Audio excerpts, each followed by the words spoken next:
విజయ ధ్వజములే, హల్లెలూయా మాకు ధ్వజము విజయ ధ్వజములే.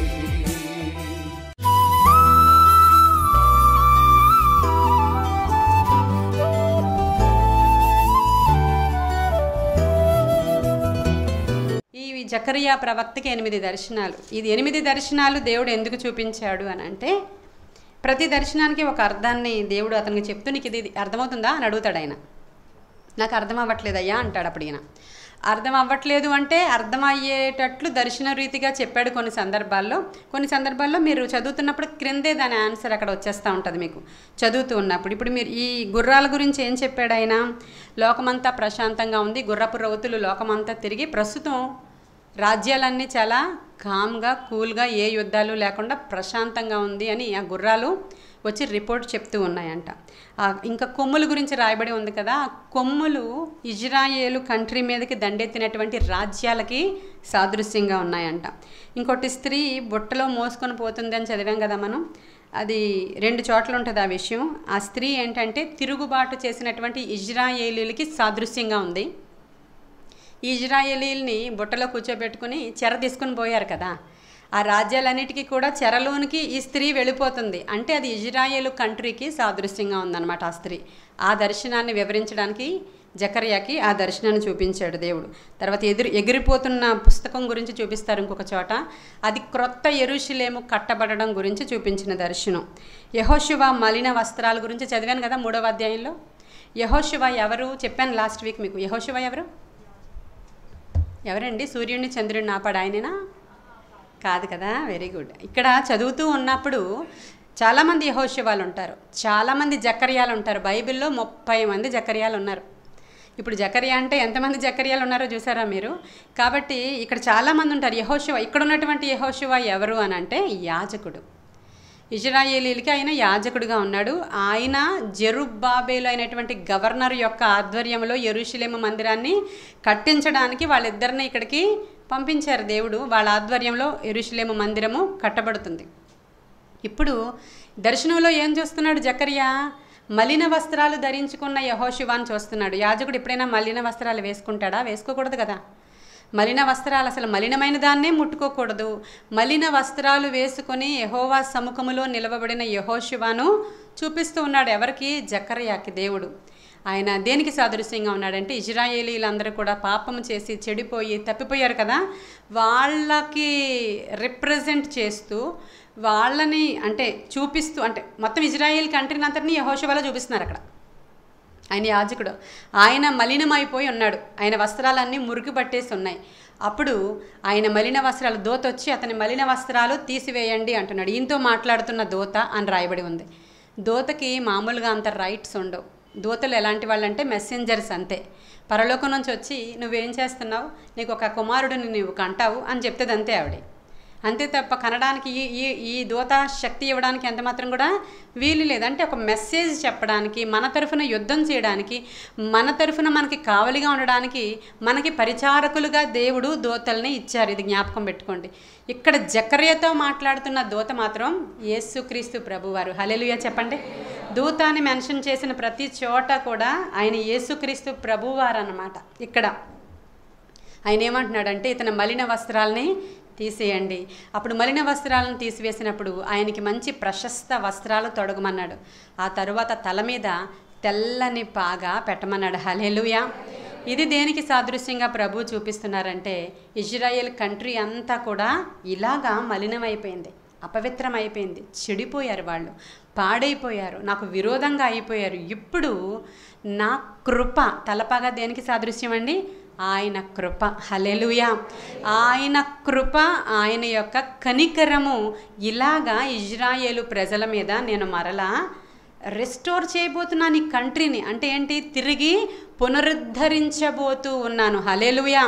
తిరిగి నేను మరలా ప్రశస్త వస్త్రాలను ధరింపజేసి ఈ కంట్రీకి తలపాగా, తెల్లని తలపాగా పెట్టి ఈ యొక్క పట్టణాన్ని, ఈ యొక్క రాజ్యాన్ని మరలా నేను రెస్టోర్ చేయబోతా ఉన్నా, పునరుద్ధరించబోతూ ఉన్నాను అని చెప్పడానికి యెహోషువ మలిన వస్త్రాలను గురించి దేవుడు ఈ యొక్క జకర్యాతో చూపించారు. ఆ తర్వాత అక్కడ దీపము, దీపస్తంభము, 2 ఒలీవ చెట్లు దర్శనాన్ని చూపించాను ఇప్పుడు నేను మీకు. అదేంటి అని అంటే ఆ 2 ఒలీవ చెట్లు ఎవరో తెలియరా నీకు అని అడుగుతాడు దూత. మళ్ళీ తెలియట్లేదు ప్రభువా నాకంటే, ఒకడు జెరుబ్బాబెలు, ఒకరు యెహోషువ. వీరిద్దరి ద్వారా మరలా నేను నా మందిరాన్ని కట్టించబోతూ ఉన్నాను. హల్లెలూయా. దీపస్తంభం ఉంది మధ్యలో, ఇటువైపు ఒక ఒలీవ చెట్టు, ఇటువైపు ఒక ఒలీవ చెట్టు ఉంది. దీనిలో నుంచి ఆయిల్ దాంట్లోనికి వస్తున్న దర్శనాన్ని మనం చూస్తాం చాలాసార్లు. దీపస్తంభం అంటే తెలుసు కదా, ఇలాంటి మనం చూస్తూ ఉంటాం. ఐడియా ఉందా? వేస్తున్నాడా ఏమన్నా సాగరుడు? అదిగో చూడండి, ఆ ఒలీవ చెట్లు వచ్చినటువంటి ఒలీవ చెట్లు ఎవరంటే వాళ్ళు యెహోషువ, జెరుబ్బాబెలు. వీళ్ళిద్దరి ద్వారా ఏం జరుగుతుంది? మందిరము కట్టబడుతుంది. హల్లెలూయా. ఇప్పుడు మీరు జకర్యా గ్రంథం ఇంటికి వెళ్ళిన తర్వాత చదువుతూ ఉన్నప్పుడు ఈ దర్శనాలు ఏంటి అనేది మీకు అర్థమవుతాయండి క్లియర్గా. ఫస్ట్ దర్శనాల గురించి చెప్పేశాను. ఇప్పుడు 1వ అధ్యాయం నుంచి 8వ అధ్యాయం వరకు జకర్యాకి దర్శనాలు వచ్చాయి. ఈ దర్శనాలను బేస్ చేసుకుని ఇప్పుడు ఈయన ఇంతవరకు చెప్పినటువంటి ప్రవక్తలు గట్టిగా చెప్తారు కదా, మీరు గనక మాట వినకపోతే మీకు కత్తే, మీకు ఖడ్గమే, మీరు జాగ్రత్త అని చెప్తారు కదా. జకర్యా అలా ప్రవచించలేదు. చాలా కామ్గా, చాలా కూల్గా దేవుడు చెప్పమన్నదంతా కూడా వాళ్ళకి అర్థమయ్యేటట్లు బోధించేటువంటి యవ్వన బోధకుడైన. హల్లెలూయా. జకర్యాలో మనం అది చూస్తాం. ఈ 14వ అధ్యాయంలో కూడా చక్కగా బోధ చేస్తాడు. వాళ్ళకి యెరూషలేముని ఎలాగా కట్టిస్తారో చెప్తాడు. మళ్ళీ తిరిగి వాళ్ళని ప్రోత్సహిస్తాడు అన్నమాట. ఆయన దర్శనాలతో ఆయన ప్రోత్సహిస్తున్నాడు. హగ్గయి కూడా అంతే కదా చెప్తాడు. హగ్గయి ఈయన ఇద్దరు కూడా ఒకేసారి ప్రవచించారు కాబట్టి. అయితే దీని మూలవాక్యం అంటారు. అర్థమవుతుంది కదా మూలవాక్యం అంటే? ఈ గ్రంథం అంతటికి కూడా ఒక కీ వర్డ్ అంటారు దాన్ని ఇంగ్లీష్లో. అది ఉంటుంది ఒకటి. ఆ మూలవాక్యం ఏంటంటే 1వ అధ్యాయం దగ్గర రండి, 3వ వచనం. కాబట్టి నీవు వారితో ఇట్లనుము, సైన్యములకు అధిపతిగా యెహోవా సెలవిచ్చినదేమనగా, మీరు నా తట్టు తిరిగిన ఎడల నేను మీ తట్టు తిరుగుదునని సైన్యములకు అధిపతియగు యెహోవా సెలవిచ్చుచున్నాడు. ఇదే సైన్యములకు అధిపతియగు యెహోవా వాక్కు. మీరు మీ పితరుల వంటి వారై ఉండొద్దు. పూర్వీకులైన ప్రవక్తలు సైన్యములకు అధిపతియగు యెహోవా సెలవిచ్చినదేమనగా, మీ దుర్మార్గతను మీ దుష్క్రియలను మాని తిరుగుడని వారికి ప్రకటించినను వారు వినకపోయిరి, నా మాట ఆలకించకపోయిరి. ఇప్పుడు ఆయన ఏం చెప్తున్నాడంటే కీవర్డ్ ఏంటంటే దీంట్లో, మీరు చాలా మంచివాళ్ళు నిస్సి వాళ్ళందరూ అలాగనే చెప్పారు ఆయన. మనకి వాళ్ళకు కూడా దేవుడు మాట యుగయుగాలు కూడా నిత్యము నిలిచి ఉండేటువంటి మాట. ఆయన ఎప్పుడు మాట్లాడినా ఆయన మాట మారదు. ఆయన ఏం చెప్తున్నాడంటే, మీరు ఎలా ఎక్కడి నుంచి వచ్చినా కూడా ఈరోజు నేనేం కోరుకుంటున్నానంటే, మీరు నా తట్టు తిరిగితే నేను మీ తట్టు తిరుగుతాను. ఇదే యెహోవా వాక్కు. మీ పితరులకు కూడా నేను ఇలాగే గొప్ప పిలుపునిచ్చాను, వార్నింగ్స్ ఇచ్చాను, హెచ్చరికలు ఇచ్చాను, వాళ్ళని ప్రవక్తలను పంపి వాళ్ళందరికీ ఎన్నో విషయాలు చెప్పించాను. అయినప్పటికీ మీ పూర్వీకులు నా మాట ఆలకింపకపోయిరి. వాళ్ళు ఆలకించలేదు, నన్ను పట్టించుకోలేదు, నా తట్టు తిరగలేదు. అందుకే వాళ్ళని నేను శత్రువులకి అప్పగించేశాను. నేను ఇప్పుడు మీ మీద కనికరపడుతున్నా, మిమ్మల్ని నేను క్షమిస్తున్నా. నేనేం కోరుతున్నానంటే, మీరు నా తట్టు తిరిగితే నేను మీ తట్టు తిరుగుతాను ఖచ్చితంగా. మీరు నా తట్టు తిరగమని ఒక పిలుపునిస్తున్నాడు దేవుడు. అంటే తిరగడం అంటే ఏంటి? ఇప్పుడు మీరు అందరూ నా వైపే తిరిగి కూర్చున్నారు. అందరూ వింటున్నారని ఇక్కడ గ్యారంటీ ఏం లేదు. కొంతమంది వింటున్నారు, కొంతమంది చెవులు వరకునే పరిమితమై వింటున్నారు, కొంతమంది హృదయంలోనికి దాన్ని తీసుకుంటున్నారు, కొంతమంది ఈ యొక్క దేవుని యొక్క మన్నాను నమిలి మింగేస్తున్నారు, కొంతమంది ఖచ్చితంగా దేవుడు నాతో మాట్లాడాలి రోజని హృదయం తెరుచుకొని కూర్చున్నారు. కొంతమందికి ఎంత వేసినా నింపబడినటువంటి నీళ్లతో నింపబడిన సీసాలో ఇంకా నీళ్ళేస్తే ఏమవుతుందో అలా వాక్యం కారిపోయి బయటికి వెళ్ళిపోద్ది. ఇన్ని రకాల మనుషులు ఉంటారు. ఇక్కడ కూర్చున్న మనలోనే ఇంతమంది ఉంటారు. అందరూ నా తట్టే ఉన్నారు. ఇప్పుడు మీరందరూ డైరెక్షన్ నా వైపే ఉంది. నేను మీకు కనిపిస్తున్నాను, నాకు మీరు కనిపిస్తున్నారు. కానీ మీ హృదయాలన్నీ నా వైపుకు ఉన్నాయో లేవో నాకు ఎలా తెలీదో దేవుడు అంటున్నాడు. ఇప్పుడు మీ హృదయాలను నా వైపుకి త్రిప్పండి. హల్లెలూయా. మీ హృదయం, మీ కాన్సన్ట్రేషన్ మొత్తం నా వైపుకి తిరగాలి. దాన్ని నూతన నిబంధనలో మారు మనస్సు అనొచ్చు దాన్ని. హల్లెలూయా. మారు మనస్సు అనొచ్చు దాన్ని. ఇప్పుడు బాప్తిస్మము తీసుకోవడం అంటే ఆయన వైపు తిరగడం అనొచ్చు దాన్ని. కాబట్టి ఇది గ్రీక్ వర్డ్. బ్యాప్టిజం అనేది గ్రీక్ వర్డ్. పాత రోత జీవితము, చావునకు లోనైనటువంటి ఆ జీవితము చచ్చిపోయి మరలా తిరిగి రిస్టోర్ చేయబడ్డం, లేదంటే రీబిల్డ్ చేయబడ్డం అనేటువంటి అర్థం ఆ బ్యాప్టిజం అంటే అర్థము అదే. ఇప్పుడు బ్యాప్టిజం తీసుకోండి మీరు అందరూ అనే అర్థం అన్నమాట. ఇక్కడ మేము తీసేసుకున్నామండి, ఎప్పుడో తీసేసుకున్నామండి అని రెడీగా కూర్చున్నాం మనం అందరం. అయితే మన హృదయాలు ఆయన తట్టు త్రిప్పబడ్డాయా? మారు మనసు అంటే చాలాసార్లు చెప్తాను నేను, మనము అంటే పూర్తిగా దేవుని తట్టు త్రిప్పబడిపోవడం, అపవిత్రత యావత్తు తీసివేసుకొని చావునకు లోనైన ఈ శరీరం అంతా పక్కకు పోయి న్యూ బాడీ అన్నమాట, నూతనమైనటువంటి శరీరము మనకి రావాలి. దావీదు ఏమంటాడు? నా తల్లి పాపములోనే నన్ను కని ఉన్నది అంటాడు ఆయన. ప్రభువా నన్ను శుద్ధీకరించు తండ్రి, నన్ను నూతనపరచు తండ్రి, నేను నీ దగ్గర అంటే ఇంక అతను ఎంత దిగజారి దేవుణ్ణి అడుగుతాడంటే అంతగా ఆయన దేవుణ్ణి వేడుకుంటాడు. అయితే మనము పాపులము అనేటువంటి విషయాన్ని దేవుడు మాటి మాటికి గుర్తు చేస్తూ, మీరు అదంతా విడిచిపెట్టి నా తట్టు తిరగండి, మరలా నేను మిమ్మల్ని సమకూరుస్తాను అనే మాట సేమ్ అదే. ఇప్పుడు మనకి కూడా దేవుడు అదే పిలిపిస్తున్నాడు, మారు మనస్సు పొందండి, మారు మనసుకు తగిన ఫలాలు మీరు ఫలించండి. నా వైపుకి మీరు తిరిగారనుకోండి, వెంటనే నేను మీ వైపుకి తిరుగుతాను. ఆయన మన వైపు ఒకసారి చూస్తే ఏం జరుగుతుందండి? ఏం జరుగుతుంది? అద్భుతాలు జరుగుతాయని చెప్పండి. అంతేనా? ఆయన రోడ్డు మీద నడిచి వెళ్ళిపోతున్నారు. 38 సంవత్సరాల నుంచి రోగగ్రస్తుడైనటువంటి ఒకడు 38 సంవత్సరాల నుంచి ఆ కోనేటి దగ్గర పడి ఉన్నాడు. పరలోకం నుంచి దేవదూత దిగొచ్చి అక్కడ ఆ నీటిని కదిలించి వెళ్ళిపోతున్నా కూడా వీడు స్వస్థపరచబడలేదు కదా, వీడు అక్కడికి వెళ్ళలేకపోయాడు. ఆయన వెళ్ళిపోతూ ఆయన వైపు ఒకసారి ఇలా చూశారంతే. అప్పుడు ఏం జరిగింది?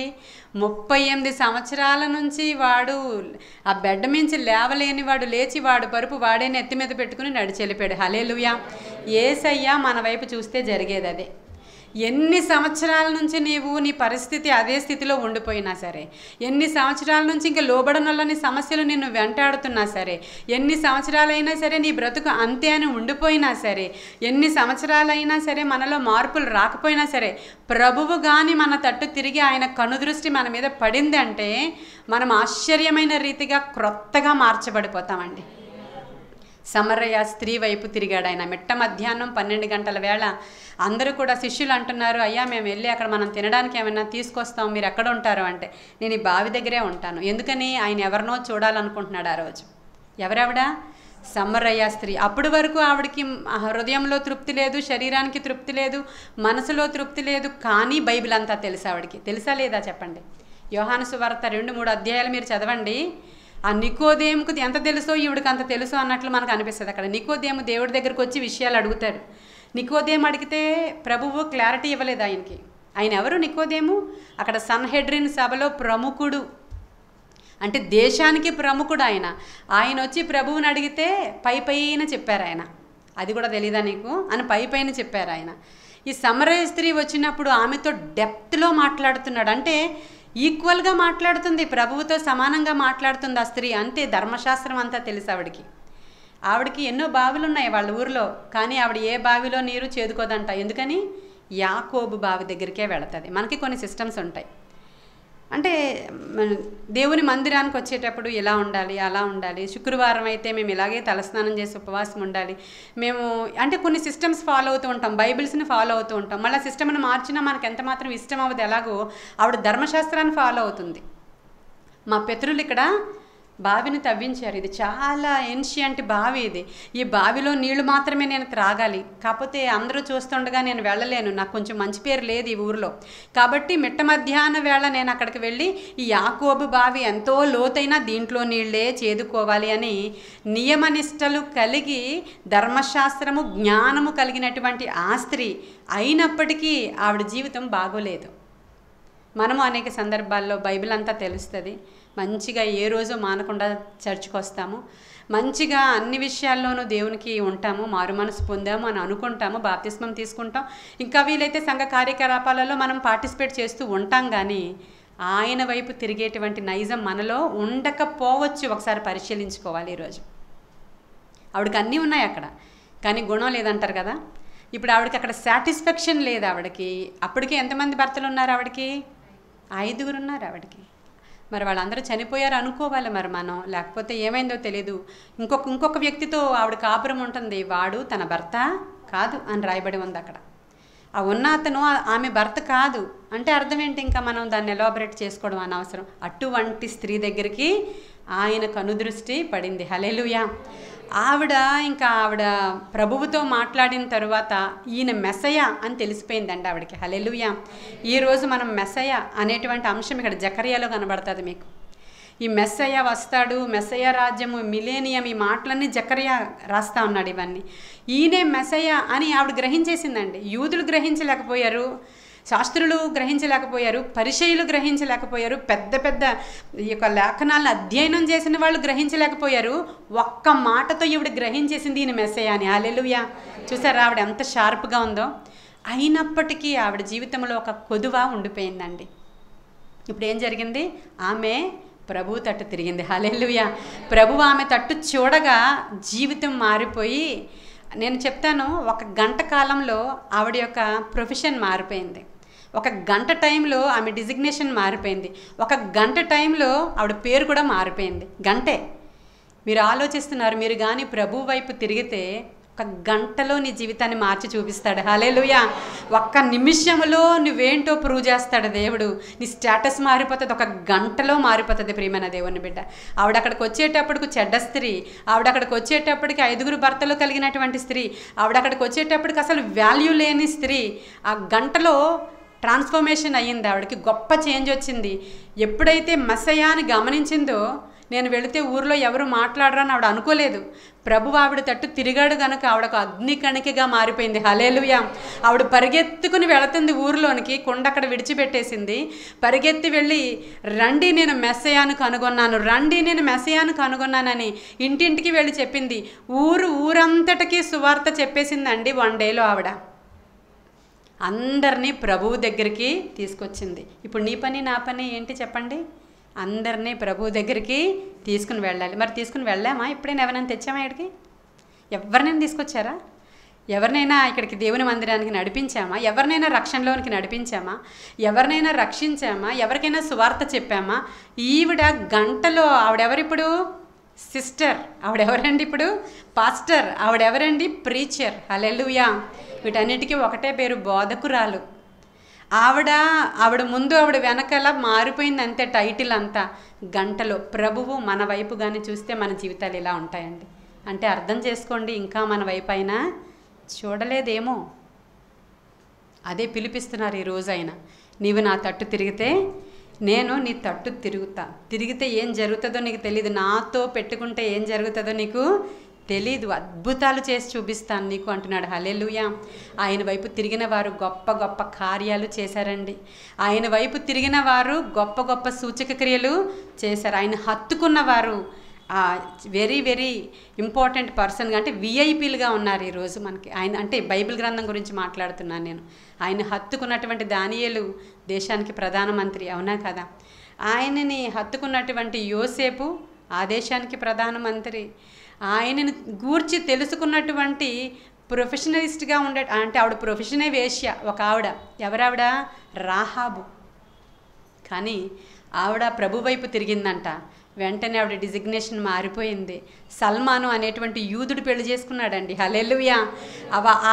ఆ ఎర్రికో పట్టణం అంతటా కాల్చివేయబడింది. కానీ ఆవిడ ప్రభు వైపు తిరిగింది కాబట్టి ఆవిడ ఇల్లు నాశనం అవ్వలేదు. ఆవిడ ప్రభు వైపు తిరిగింది కాబట్టి ఆవిడ జీవితం మారిపోయింది గంటలో. ఆ ఎరుకో పట్టణం అంతా నాశనం అయిపోయింది ఆ దినం. ఆవిడ ఇల్లు ఒక్కటే వెలుగుతూ ఉంది అక్కడ. తరువాత ఆవిడకి నూతన జీవం ఇవ్వబడింది, నూతన జీవితం ఇవ్వబడింది. యేసుక్రీస్తు ప్రభు వారి యొక్క ఆ జనరేషన్ పైకి వెళితే ఆవిడ ప్రభు వారికి మొత్త అమ్మమ్మ అంటారా, దాన్ని ఏమంటారు? ఆవిడ తాతమ్మ.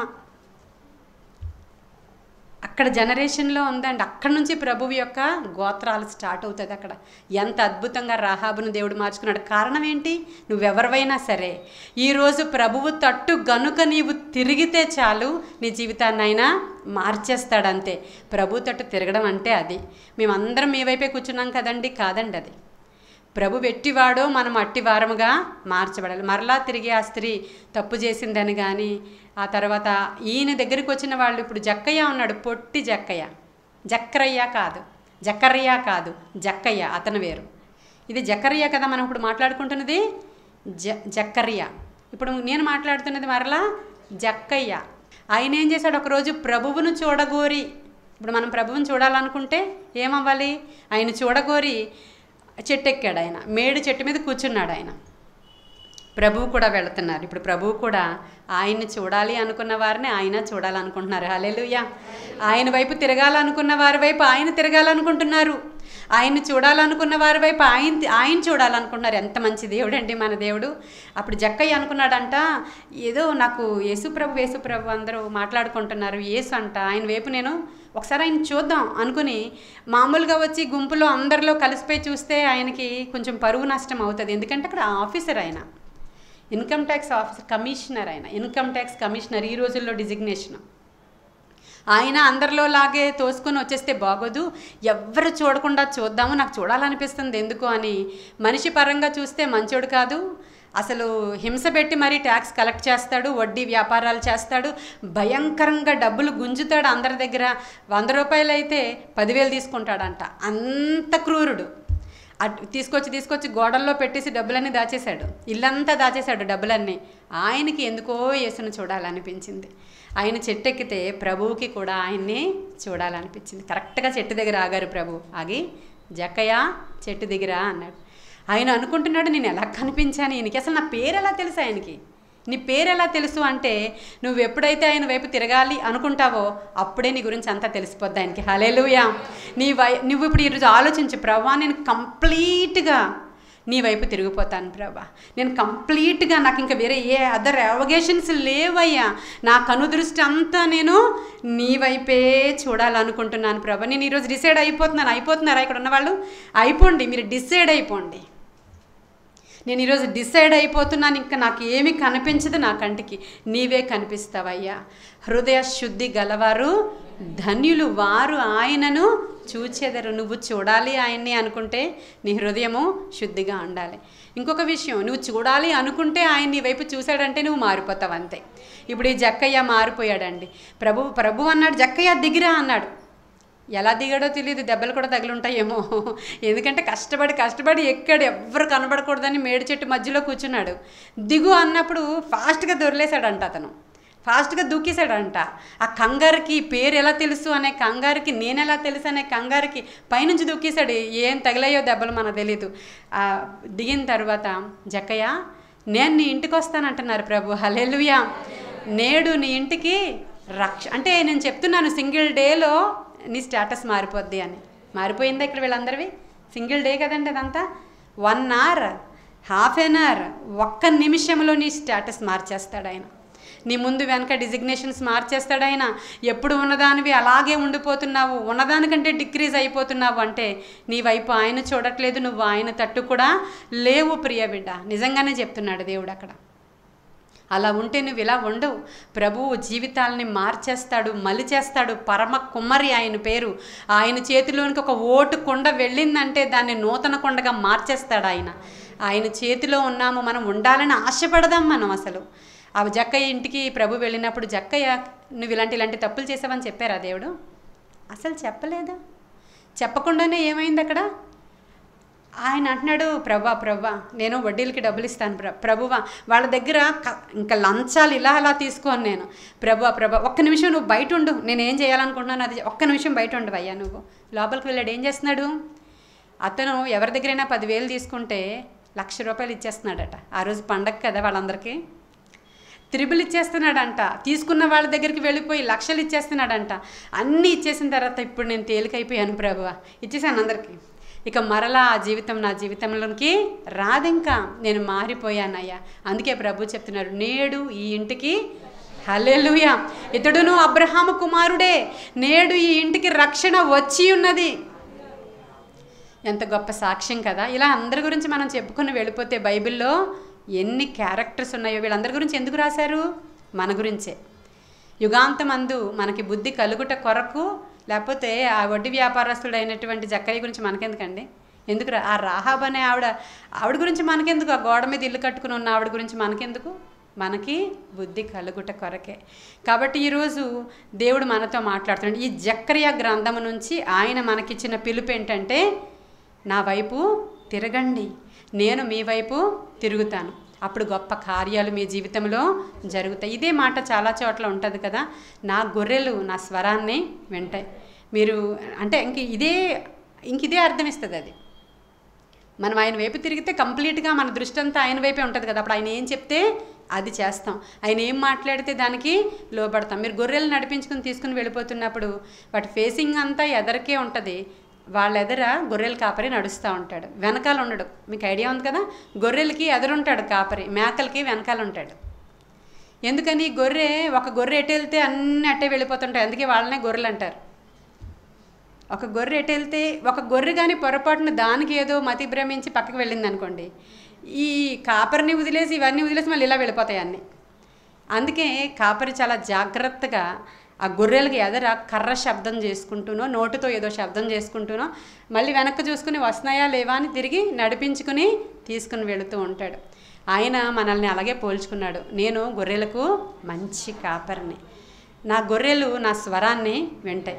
ఎప్పుడైతే నా స్వరాన్ని వాళ్ళు ఐడెంటిఫై చేయగలుగుతారో, వింటారో, వాళ్ళకి ఏ ప్రమాదం కూడా రాదు, ఏ అపాయము రాదు, జిగటగల ఏ దొంగ ఊబిలో కూడా వారు కూరుకుపోరు. ఏ విధమైనటువంటి దొంగ ఊబి కూడా వాళ్ళని ఏమీ చేయలేదు. ఎందుకని, అక్కడ ఊబి ఉంది, జాగ్రత్త అని నేను చెప్పినప్పుడు వాళ్ళ చెవులు నా స్వరాన్ని వింటాయి గనుక వాళ్ళు సేవ్ అవుతారు. ఇదే త్రోవ, దీనిలో నడువుడి అనే స్వరం వాళ్ళకి ఎప్పుడు వాళ్ళ చెవుల్లో మారుమ్రోగుతూ ఉంటుంది అని. జకర్యా 9:12. బంధకములలో పడి ఉండి నిరీక్షణ గలవారలారా, రెండంతల మేలు మీకు కలుగును. హల్లెలూయా. బంధకములలో పడి ఉండి నిరీక్షణ గలవారలారా, రెండంతల మేలు మీకు. ఏమని చెప్తున్నాడు అంటే, మీరు బంధకాల్లో ఉన్నారని నాకు తెలుసు, మీరు గాఢాంధకారపు లోయల్లో ఉన్నారని నాకు తెలుసు, మీరు చాలా భయంకరమైనటువంటి జిగటగల దొంగ ఊబిలో కూరుకుని పోయారని నాకు తెలుసు. అయితే అలాంటి చోట మీరు ఉన్నా కూడా నా స్వరం కోసం మీరు కనిపెట్టుకుని ఉన్నారే, మా దేవుడు ఖచ్చితంగా చేస్తాడు. మా దేవుడు చేయడానికి సమర్థుడు. నా దేవుడు ఈ అప్పు తీరుస్తాడు. నా దేవుడు మరణశయ్య మీద ఉన్న, మరణ పడక మీద ఉన్న, నడుం పని చేయలేకపోయినా, అది క్యాన్సరే అయినా, అది ఏ వ్యాధి అయినా ఖచ్చితంగా నా దేవుడు నన్ను ముట్టి స్వస్థపరుస్తాడు అని ఏ బంధకములో ఉన్న నిరీక్షణ కలిగి ఉన్నారే వారితో మాట్లాడుతున్నారు ఆయన. హల్లెలూయా. బంధకాలలో ఉండి తప్పిపోయారే వాళ్ళ కోసం కాదు. ఏం దేవుడు అండి, ఏం చేశాడండి, నీతిగా ఉండడంలో ఏం లాభం అండి? తప్పిపోయిన వాళ్ళు అలాగే ఉన్నారు, పక్కోడు అలాగే ఉన్నాడు, నేను అలాగే ఉన్నాను, ఏం లాభం నాకు? అనుకున్న వారితో కాదు, బంధకములలో ఉండి కూడా నిరీక్షణ కలిగి ఉన్నారే వారితో మాట్లాడుతున్నాడు ఈరోజు. హల్లెలూయా. బంధకములలో ఉండి నిరీక్షణ కలిగి ఉన్న వారలారా, నేను ఖచ్చితంగా మిమ్మల్ని నేను విడిపిస్తాను. హల్లెలూయా. అటువంటి వారి బంధకాలు నేను ఏం చేస్తానో, తెరించేసి ఏమిస్తానో తెలుసా మీకు? రెండంతలు, డబల్ పోర్షన్. హల్లెలూయా. ఎవరు గుర్తొస్తున్నారు మనకి? యోబు. అతను ఎన్ని బంధకాలలో ఉన్నా, ఎన్ని శ్రమలలో ఉన్నా, ఎన్ని ఇబ్బందుల్లో ఉన్నా, ఎన్ని ఇరుకుల్లో ఉన్నా, నా విమోచకుడు సజీవుడు. హల్లెలూయా. నేను ఆయనను చూచేదను, నా చర్మము చీకిపోయినా, నా శరీరం నుంచి దుర్వాసన వస్తున్నా, నా పిల్లలు చచ్చిపోయినా, నాకు ఏం జరిగిపోయినా కూడా నా దేవుడు విమోచకుడు సజీవుడు. నేను ఆయన్ని చూస్తాను, ఆయన నన్ను మరలా లేపుతాడు, నా విమోచకుడు. హల్లెలూయా. అది నిరీక్షణ అంటే. మీ పరిస్థితిని బట్టి పక్కింటి వాళ్ళు వచ్చి నేను ఏదైనా అంటే, అదిగో వాళ్ళు ఇలా అనేసారని కూర్చుని ఏడొద్దు. నువ్వు ఎందుకని ఏడుస్తావు? నిరీక్షణ లేదా నీకు? ఎందుకని ఏడుస్తావు? ఎందుకని కంగారు పడిపోతావు? ఎందుకని దిగులు పడిపోతావు? నీ భక్తి నీకు ధైర్యం పుట్టించట్లేదా? నిరీక్షణలో ఉండు. నువ్వు బంధకాలలో ఉండి కూడా నన్ను గురించి కనిపెట్టుకునే నిరీక్షణలో ఉన్న వారలారా, నేను ఖచ్చితంగా మీకు డబల్ బ్లెస్సింగ్ ఇస్తాను. హల్లెలూయా. డబల్. ఇదే వాగ్దానం జకర్యా ద్వారా ఇజ్రాయేలు ప్రజలకు దేవుడు చేస్తూ ఉన్నాడండి. హల్లెలూయా. ఈ హైలైట్స్ ఇవే. జకర్యా గ్రంథంలో హైలైట్స్ ఏంటంటే, మీరు నా వైపు తిరిగితే నేను మీ వైపు తిరుగుతాను అనేది ఒకటి. ఈ బంధకాల్లో ఉండి నిరీక్షణ కలిగిన వారలారా, మిమ్మల్ని నేను బ్లెస్ చేసి డబల్ పోర్షన్ బ్లెస్సింగ్ నేను మీకు ఇస్తాను అని చెప్తున్నారు. ఆ తర్వాత జకర్యా 2:8 చూడండి.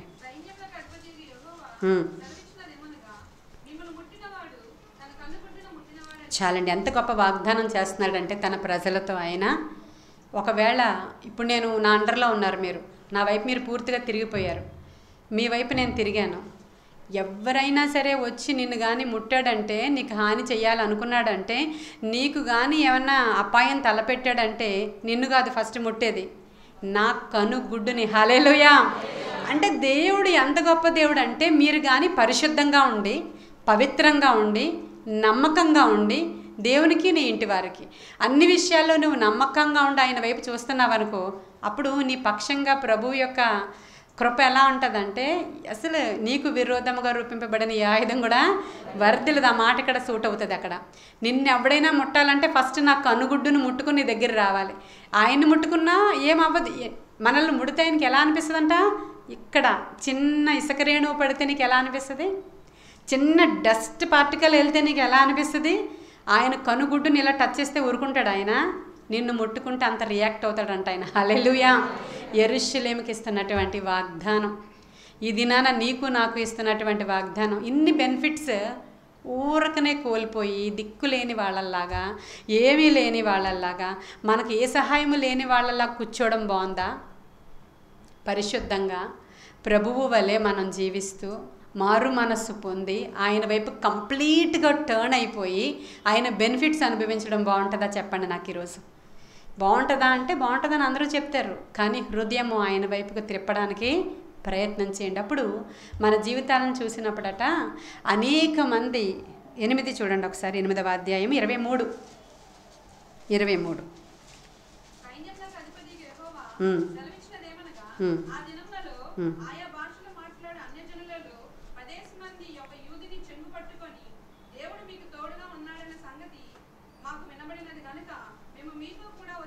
చాలండి. హల్లెలూయా. ఆ రోజులు ఏం జరుగుతుందంట మీకు, మీరు ఇదే నిరీక్షణతో ఉంటే, ఇదే కమిట్మెంట్స్తో ఉంటే, ఇదే నీతి మీ మీద పనిచేస్తూ ఉంటే, పరిశుద్ధత మిమ్మల్ని ఆవరించి ఉంటే, మీ ఇల్లుని, మీ పిల్లల్ని, మిమ్మల్ని చూస్తున్నటువంటి ప్రజలు ఏమంటారంట, మిమ్మల్ని గురించి తెలుసుకుని వాళ్ళు ఏమంటారంట, వాళ్ళు ఏమని చెప్తారంటే, మేము కూడా మీ దేవుడు గొప్పవాడని మిమ్మల్ని చూసి మేము తెలుసుకున్నాము కాబట్టి మేము కూడా మీతో పాటు మీ దేవుడి దగ్గరికి వస్తామని ఒక యూదును చెంగు 10 మంది పట్టుకుని మందిరానికి వస్తారట. హల్లెలూయా. నిన్ను చూసినప్పుడు నీ చుట్టుపక్కల వాళ్ళ నిరీక్షణతో ఉన్నావు, నువ్వు పరిశుద్ధతతో ఉన్నావు, పవిత్రతతో ఉన్నావు, నీ మీదకి ఎవడు రాలేకపోతున్నాడు. పక్కింటోడు చూస్తున్నాడు ఈ సంగతి అంతా, వాడే ఎన్నోసార్లు వద్దాం అనుకున్నాడు కానీ రాలేపోయాడు. ఇవన్నీ చూసి నిజంగా నీ దేవుడు గొప్పవాడు, హల్లెలూయా, నేను కూడా నీ దేవుడి దగ్గరికి వచ్చేస్తాను భయ్యా అని చెప్తారంట. బాగుందా? బాగుందా? బ్రదర్ నేను కూడా వచ్చేస్తా, సిస్టర్ నేను కూడా మీ దేవుడి దగ్గరికి వచ్చేస్తా. ఒక్క యూదును చెంగు అంటే ఒక్క దేవుని బిడ్డ యొక్క చెంగు 10 మంది పట్టుకుని మమ్మల్ని కూడా మీ దేవుడి దగ్గరికి తీసుకుని వెళ్ళవా? హల్లెలూయా. దానియేలు సింహాల బోనులో వేసినప్పుడు, ఆ సింహాల బోనులో వేసిన రోజు రాత్రి దానియేలు గురించి అక్కడ తల్లిదండ్రులు కానీ, బంధువులు కానీ, భార్య కానీ, బిడ్డలు కానీ ఎవరైనా ఉన్నారా దానియేలుకి? ఆయన అక్కడ బానిస చెరలో బబులోనులో ఉండగా ఆయన అక్కడ ప్రైమ్ మినిస్టర్ అయ్యాడు.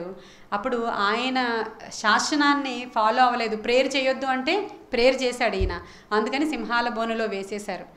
పాపం రాజుకి తెలియకుండా చేశారు ఈ శాసనం. ఇంకా శాసనం చేశాక రాజు మార్చలేడు. ఇప్పుడు రాజు ఏం చేయాలో తోచలేదు. రాజు ఏం చేశాడో తెలుసా? దానియేలు గురించి అన్యుడైన రాజు ఫాస్టింగ్ ఉన్నాడంట. చూడండి ఎంత విషయం ఇది. దానియేలు గురించి ప్రార్థించే వాళ్ళు, ఫాస్టింగ్ ఉండేవాళ్ళు ఎవరు లేరు. దానియేలు గురించి రాజుగారు ఫాస్టింగ్ ఉన్నారు. 6వ అధ్యాయం తీస్తారా దానియేలు గ్రంథం?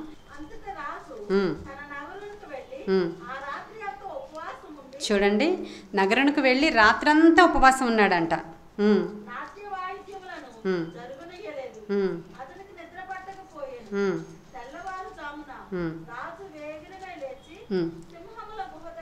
చాలండి. ఇప్పుడు రాత్రంతా ఫాస్టింగ్ ఉన్నాడు ఆయన, నిద్ర కూడా పోలేదు, ఓల్ నైట్ చేశాడు, ఫాస్టింగ్ చేశాడు.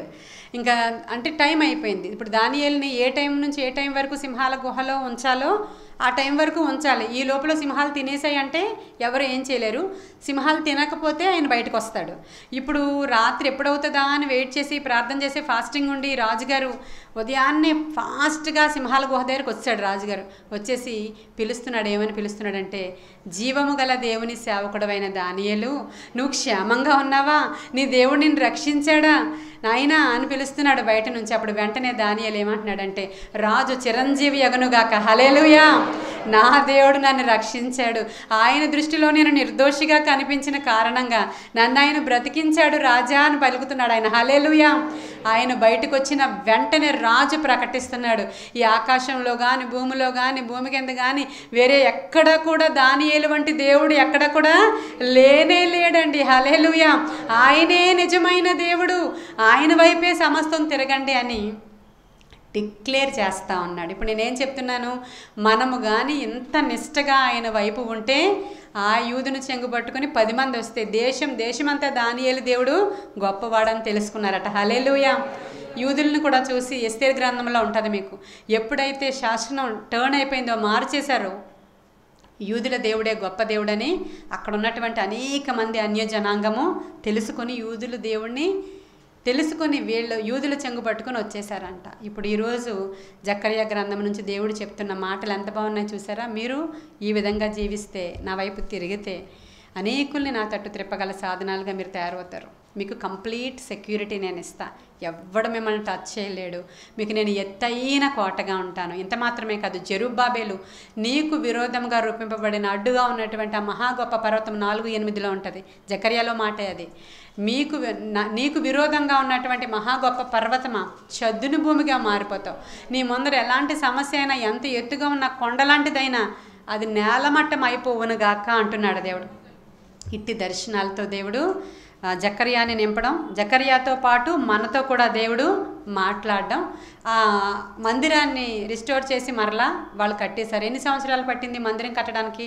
ఈ రోజుతో ఈ చాప్టర్ క్లోజ్ అయిపోద్ది. హగ్గయి, జకర్యా ఈ 2 గ్రంథాల్లో మనకి ఏం తెలియచేస్తున్నాయంటే పాడైన దేవుని మందిరాన్ని తిరిగి కట్టించడం, దాని కొరకు ఈ ప్రవక్తలను దేవుడు వాడుకోవడం. 2 సంవత్సరాలు పునాదులు వేశారు వాళ్ళు, 2 years పునాది రాయి వేశారు. అప్పుడు మళ్ళీ దేవుడు అంటున్నాడు, ఏ చేతులైతే పునాది రాయి పెట్టాయో అదే చెయ్యి పై కప్పు పెడతది అంటున్నాడు. హల్లెలూయా.